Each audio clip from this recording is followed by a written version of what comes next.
آپ کے علم میں ہوگا کہ اس وقت دنیا کی کل آبادی سمجھی جاتی ہے 6 ارب یعنی 600 کروڑ.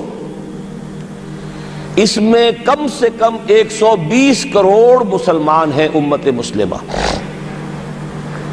گویا کہ ہر 5واں انسان جو ہے دنیا میں وہ حضور صلی اللہ علیہ وسلم کا کلمہ پڑھتا ہے. اتنی بڑی تعداد. اس کے ساتھ ہی کتنا بڑا علاقہ جو ہے اس زمین کا وہ اللہ تعالیٰ نے اس امت کے قدموں تلے رکھا ہے. اگر آپ نے نقشہ دیکھا ہو دنیا کا تو آپ کو معلوم ہونا چاہیے کہ شمال میں جو بہت بڑا یہ نظر آتا ہے سائبیریا اور روس کا علاقہ، یہ سب غیر آباد ہے. اس طرح شمالی امریکہ میں بھی کینیڈا سے اوپر بڑے بڑے آپ کو بر اعظم سے نظر آئیں گے، یہ سب غیر آباد ہیں. جو آباد علاقہ ہے دنیا کا اور جو زرخیز علاقہ ہے دنیا کا، اس کا کتنا بڑا حصہ ہے کہ جو امت محمد صلی اللہ علیہ وسلم کے قدموں تلے. انڈونیشیا ملائیشیا سے چلے آئیے، اس کے بعد مسلسل چاہے کہیں مسلمان اقلیت میں تھوڑے بہت ہیں، لیکن پھر بنگلہ دیش آتا ہے، بڑی عظیم اکثریت کا ملک ہے. پھر بھارت میں اگرچہ اقلیت میں ہے لیکن 20 کروڑ مسلمان بھارت میں اس وقت ہے. پھر جو پاکستان سے شروع ہوا سلسلہ، افغانستان، ایران، چلتے جائیے ادھر ترکستان، چینی ترکستان، روسی ترکستان، پھر آگے چلیے عالم عرب، افریقہ کا پورا شمالی علاقہ، افریقہ کا تقریباً سارا وسطی علاقہ. یہ سب کیا ہے؟ کتنا بڑا رقبہ ہے. اور ہر طرح کی نعمت اللہ نے دی ہے. اس میں نباتات بھی ہیں، اس میں معدنیات بھی ہیں، اور سب سے بڑھ کر آج کی دنیا میں جو اہم ترین شے ہے کہ پیٹرول جو ہے، تیل جو ہے، اس کے سب سے بڑے ذخائر وہ ہیں کہ جو مسلمانوں کے قدمے تلے. اتنی تعداد میں ہونے کے باوجود، اتنے وسائل کے پر بظاہر قابض ہونے کے باوجود، سوال یہ ہے کہ کیا آج دنیا میں امت مسلمہ کو عزت حاصل ہے یا یہ ذلیل ہے؟ اسے غلبہ حاصل ہے یا مغلوب ہے؟ اسے کوئی دنیا میں وقار حاصل ہے یا یہ بالکل بے وقار ہو کر رہ گئی؟ یہ بات ہے جو ہمارے سمجھنے کی ہے. آج کیوں ذلیل کہ کل تک نہ تھی پسند گستاخی فرشتہ ہماری جناب میں. اس وقت صورت یہ ہو چکی ہے، آپ کو معلوم ہے کہ ہر جگہ پر پسماندگی کا نشان مسلمان ہیں. ہمارے سارے وسائل پر دوسروں کا قبضہ ہے. ایک ہی شے رہ گئی تھی تیل، خلیج کا تیل، اس پر بھی آ کر امریکہ کی فوجیں اس کے سر پر بیٹھ گئی ہیں. سارا کا سارا تیل اب ان کے قبضے میں ہے. ادھر خلیج کے دہانے کے دونوں طرف وہ اپنے مورچے بنا رہے ہیں تاکہ یہاں کسی کا داخلہ نہ ہو سکے. بڑے بڑے جتنے لوگ ہمارے ہیں ان سب کی دولت ان کے پاس ہے. کہنے کو تو سلطان آف برونائی دنیا کا امیر ترین آدمی ہے، لیکن دولت ہے کہاں اس کی؟ انویسٹڈ تو وہی ہے، اسی کے بینکوں میں ہے، انہی کی کمپنیوں میں ہے. کسی کے پاس کچھ نہیں ہے. سعودی عرب کے کوئی ڈالرز ہیں تو کہاں ہیں؟ جیسے شہنشاہ ایران کا جو اثاثہ تھا، سرمایہ تھا، جو سارا کا سارا انہوں نے جو ہے وہ فریز کر لیا. تو یہ دولت تو ساری وہی ہے. کہنے کو ہے کہ آپ کے اکاؤنٹ میں اتنا روپیہ ہے، لیکن سوال یہ ہے کہ وہ اکاؤنٹ فی الواقع کس کے قبضے میں ہے؟ پھر آپ کو معلوم ہے کس طریقے سے مسلمانوں کے ساتھ سلوک ہو رہا ہے. ہر جگہ پر جہاں چاہیں، جس طرح چاہیں انہیں ستا لیں. اور ان میں بھی سب سے بڑھ کر جو بات میں آپ سے کہوں گا، آج دنیا میں جتنے بڑے پیمانے پر محمد عربی صلی اللہ علیہ وسلم کی توہین و تذلیل ہوئی ہے، پوری انسانی تاریخ میں نہیں ہوئی. رشدی نے کتاب لکھی، بدترین حملے کیے. کیا رنگیلا رسول کتاب تھی جو لکھی تھی کسی ہندو نے، جس کو کہ ایک مسلمان نے پھر خنجر گھونپ کر اور ہلاک کر دیا تھا. وہ تو کچھ بھی نہیں تھی. اس کتاب کو رنگیلا رسول کو 100 سے ضرب دیجئے تو یہ کتاب بنتی ہے سیٹنک ورسز، اور وہ ملینز نہیں بلینز کی تعداد میں شائع ہوئی. اس کے خلاف احتجاج اگر کسی نے کیا ہے تو ان کے اوپر جوتے پڑے ہیں، ان پر ڈنڈے پڑے ہیں. پوری مغربی دنیا اس کے پیچھے آ گئی ہے، سپورٹ کیا ہے. لے دے کے ایک ملک نکلا ایران، اس نے کم سے کم یہ کہ اس کے قتل کا فتویٰ تو دیا، لیکن کیا کرے، قتل کرنے کی تو نوبت نہیں آئی. پورا عالم عیسائیت اس کی پشت پناہ ہے، اس کی مدد کر رہا ہے. یہ اتنی بڑی توہین محمد رسول اللہ صلی اللہ علیہ وسلم کی اور آپ کی ازواج مطہرات کی اور یہ بظاہر ایک ایسے شخص کے ہاتھوں جس کا نام مسلمانوں کا سا ہے، اس کا اتنا بڑے پیمانے پر ہونا، اور پھر یہ کہ مسلمان 120 کروڑ ہونے کے باوجود کچھ نہیں کر سکتے۔ میں وہ چیزیں نہیں گنوانا چاہتا کہ 15 لاکھ جو ہیں وہ ہمارے افغان بھائی جو ہیں انہوں نے جانیں دی، فائدہ کس کو پہنچا؟ تاحال امریکہ کو، کہ اس کی جو مد مقابل قوت تھی USSR وہ ختم ہو گئی۔ اسی طریقے سے جو کچھ کشمیر میں ہو رہا ہے، ہماری بے حمیتی بے غیرتی کا عالم یہ ہے، ہم کچھ اندر خانے تھوڑی بہت کو مدد کر کے سمجھتے ہیں کہ ہم نے فرض ادا کر دیا، جبکہ فرض تو یہ ہونا چاہیے تھا کہ ہم براہ راست اعلان کرتے اور انڈیا کو الٹیمیٹم دیتے کہ سٹاپ دس بزنس، یا یہ کہ پھر ہم سے جنگ ہے۔ جنگ کا نتیجہ تو پھر اللہ جس کو چاہے دے گا، اگر انسان اللہ تعالیٰ پر اعتماد رکھتا ہو، توکل رکھتا ہو، اپنے موقف کی حقانیت پر بھی اسے یقین ہو، تو کم من فیۃ قلیلۃ غلبت فیۃ کثیرۃ، تاریخ میں ہمیشہ ہوتا آیا ہے کہ چھوٹی قوتیں جو ہیں ان کو غلبہ اللہ نے عطا کیا ہے بڑی قوتوں پر، لیکن بے غیرتی کا عالم یہ ہے، بے حمیتی کا عالم یہ ہے، زبانی کلامی ہم سے بڑا ہمدرد کوئی نہیں مسلمانان کشمیر کا، جس لیڈر کو دیکھو بڑھ چڑھ کر بیان دے گا، لیکن عملاً ہم کیا کر رہے ہیں؟ یہ ساری صورتحال جو میں نے آپ کو بتائی ہے، ویسے تو اب یہ کہ اگر اس میں ایک خاکہ سا میں نے آپ کے سامنے رکھا ہے، اس میں رنگ بھروں تو ظاہر ہے کہ یہ پورا گھنٹہ اسی میں لگ جائے گا، لیکن جو اس کا اصل لب لباب ہے وہ یہ ہے کہ ہم اپنی جگہ بڑے خوش ہیں کہ ہم امت مرحوم ہیں، ہم تو امت محمد ہیں صلی اللہ علیہ وسلم، ہم تو اللہ کے پیارے ہیں، ہم اللہ کے لاڈلے ہیں، ہمیں اللہ کی شفاعت، ہمیں اللہ کے رسول کی شفاعت بھی ملے گی، جنت تو گویا کہ ہمارا پیدائشی مقام ہے۔ یہ سارے جو بھی ہمارے ذہنوں کے اندر ہیں خیالات، اور یہ جو ہمارے من گھڑت عقائد ہیں، آپ سوچئے کہ جب ہم جو آبجیکٹیو کنڈیشنز ہیں، گیون کنڈیشنز ہیں، جو سامنے کے حالات ہیں، ان سے جب تقابل کرتے تو معاملہ بہت مختلف ہے۔ یہ کیوں ہے؟ اصل میں سوال جب تک آپ اپنے سامنے نہیں رکھیں گے اس کا جواب جو ہے، اب اس پر غور کیجئے کیوں ہے؟ کیا اللہ تعالیٰ کو محمد الرسول اللہ کی عزت و حرمت پیاری نہیں ہے؟ کیا محمد الرسول اللہ اللہ کے پیارے نہیں ہیں؟ حبیب رب العالمین نہیں ہے؟ کیا اللہ تعالیٰ کو کفار سے زیادہ محبت ہے؟ کیا وجہ ہے؟ رحمتیں ہیں تیری اغیار کے کاشانوں پر، اور برف گرتی ہے تو بیچارے مسلمانوں پر۔ سائنس میں وہ آگے ہیں، مالیات پر ان کا شکنجہ کسا ہوا ہے پوری دنیا پر، تہذیب ان کی ہے، تمدن ان کا ہے، ہم تو ان کے کیمپ فالوورز ہیں، نقش قدم پر چل رہے ہیں، ہم تو ان کی صرف یہ کہ نقالی کر رہے ہیں۔ تو سوچئے وجہ کیا ہے؟ کیا اللہ کو کفر زیادہ پسند ہے اسلام سے؟ کیا اللہ کو محمد الرسول اللہ صلی اللہ علیہ وسلم کی عزت و حرمت کا کوئی خیال نہیں؟ سوچنے کی بات ہے۔ ظاہر بات ہے کہ ان سوالات کا جواب تو ہاں میں آپ نہیں دے سکتے، یقیناً ایسا نہیں ہے۔ بہرحال وہ کافر ہیں، وہ اللہ کو نہیں مانتے، اللہ کے رسول کو نہیں مانتے، چلیے اللہ کو کسی نام سے مان لیا، گاڈ کہہ دیا، لیکن اللہ کے رسول کو تو نہیں مانتے۔ ایمان کا سارا دار و مدار تو رسالت پر ہے، اللہ کے اس کلام کو تو نہیں مانتے، اور اس کے باوجود ان کے لیے عزت ہے، رحمتیں ہیں تیری اغیار کے کاشانوں پر، برف گرتی ہے تو بیچارے مسلمانوں پر۔ یہ ایک لمحہ فکریہ ہے، یہ سوچنے کی بات ہے کہ ایسا کیوں ہے۔ اس کا جو جواب میں آپ کو دوں گا وہ ذرا سا کڑوا جواب ہے، نوارا تلخ ترمیزن چو ذوق نغمہ کمیابی۔ بات کہنی پڑتی ہے، جب تک کہ کڑوی بات کہی نہ جائے، حقائق کو دیکھنے کی جرت پیدا نہ کی جائے، مواجہہ نہ کیا جائے، فیکٹس کو فیس نہ کیا جائے، اس وقت تک بات صحیح نہیں ہوگی، اور نہ ہم صحیح تشخیص کر سکیں گے، نہ صحیح تجویز کی طرف ہمارا ذہن منتقل ہوگا۔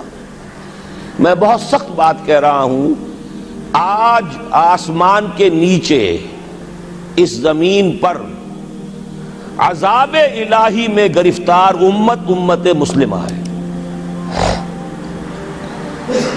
بالفعل آج ہم امت مرحومہ نہیں ہیں، رحمت والی امت نہیں ہے، امت معذبہ ہیں، آج ہم پر اللہ کا عذاب ہے۔ وہ کیوں ہے؟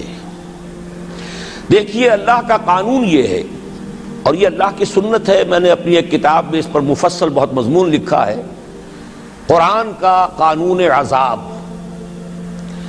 ایک عذاب تو آیا کرتا تھا ان قوموں پر جن کی طرف اللہ رسول بھیجتا تھا، انا ارسلنا نوحا الی قومہ، اگر رسول کی بات مان لی تو قوم کے لیے بہت خوشحالی ہے، مبارکباد ہے، اللہ کی رحمتوں کے سائے ہیں، اور نہیں مانی تو بربادی ہے، تباہی ہے، خاتمہ ہے۔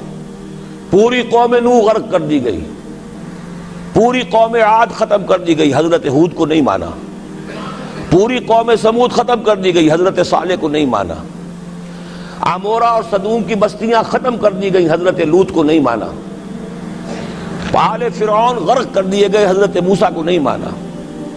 مدین کے علاقے کو تباہ کر دیا گیا، حضرت شعیب کو نہیں مانا۔ یہ بات سمجھ میں آ گئی؟ لیکن جب سے نبوت اور رسالت کا سلسلہ ختم ہوا، اس قسم کا عذاب اب دنیا میں نہیں آ سکتا۔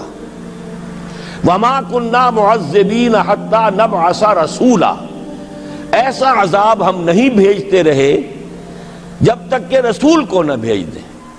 رسول آ گیا، اس نے حق کو بیان کر دیا، بات کو کھول کھول کر مبرہن کر دیا، ہر چیز واضح کر دی، کوئی مغالطے کا امکان نہ رہا۔ جاء الحق وزهق الباطل، ہر شے جو ہے دودھ کا دودھ، پانی کا پانی جدا ہو گیا۔ اب بھی جس نے نہیں مانا تو معلوم ہوا اس میں کوئی خیر نہیں ہے، اب خیر کا فقدان ہے۔ تو اس قوم کو جیسے کہ آپ باغ کے اندر جھاڑو دے کر جب بھی کوئی آندھی چلے تو پتے گرے ہوئے ہوتے ہیں، ان پتوں کو ایک جگہ جمع کر کے دیاسلائی دکھا دیتے ہیں تاکہ یہ پتے جو ہیں یہاں پر بدزیبی کا ذریعہ نہ بنے، تو پوری قوم ہلاک، کأن لم یغنوا فیہا، ایسے ہو گئے جیسے تھے ہی نہیں۔ یہ عذاب اب نہیں آئے گا، اس لیے کہ آخری نبی، آخری رسول محمد الرسول اللہ صلی اللہ علیہ وسلم۔ اب آج جو عذاب آتا ہے، دیکھیے کافروں کے لیے عذاب اصل میں آخرت میں ہے۔ دار العذاب، دار الجزا، وہ تو آخرت ہے، یہ تو دار الامتحان ہے۔ اب جو عذاب آتا ہے وہ اس قوم پر جو ہو تو حامل کتاب الہی، شریعت خداوندی کی کسٹوڈین، اللہ کے رسول کی نام لیوا، اس کے ساتھ عشق کا دعویٰ کرنے والی، عمل اس کے برعکس ہو۔